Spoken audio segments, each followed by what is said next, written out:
A million ceilings have felt the burden of being a provider of answers, paired mainly with the middle of the night. This week in Tracy, California, a million more came up empty. The tear-filled eyes of men and women, young and old alike, have stared at the ceiling this week, begging 3:41 a.m. for any answers it could provide. Every night, they all found none.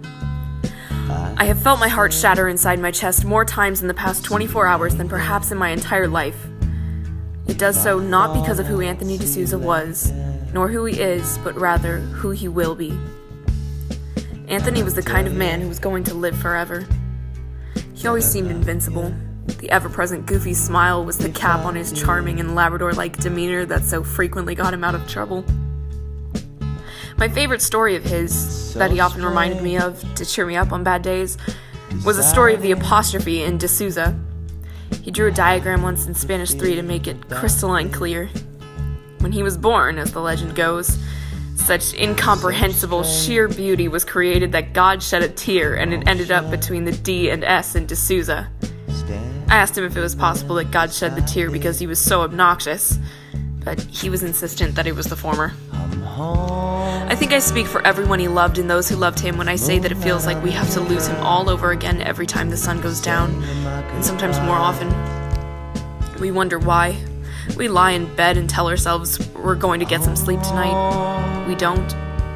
We become friends with 3:41 a.m. Sometimes we get paper out and write about it. I hope we remember the good times when we're staring at the ceiling.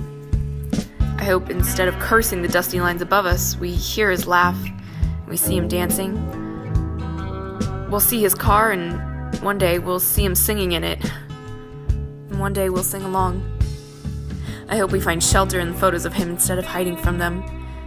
His beautiful eyes one day will bring us warmth and perhaps a tear or two or 2,000 to our own. That day may not be today.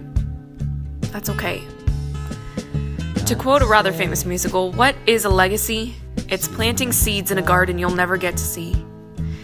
May Anthony's seeds bloom into beautiful, fruitful sprouts. May his garden of Tracy never overflow with bitter weeds.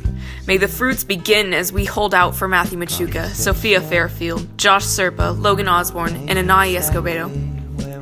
May Anthony's legacy inspire us to support each other, have patience with ourselves, and to one day return to loving to have fun, even when the sun goes down. I didn't understand his story at first about God shedding a tear. Quite literally, I still don't, and it still makes me roll my eyes and chuckle. But in a strange way, I get it now. We love you, D'Souza family. We love you, Eliana. We love you to every human affected. We grieve, we beg midnight, we break down, but above all, we love. We love you, Anthony. Saying my goodbyes.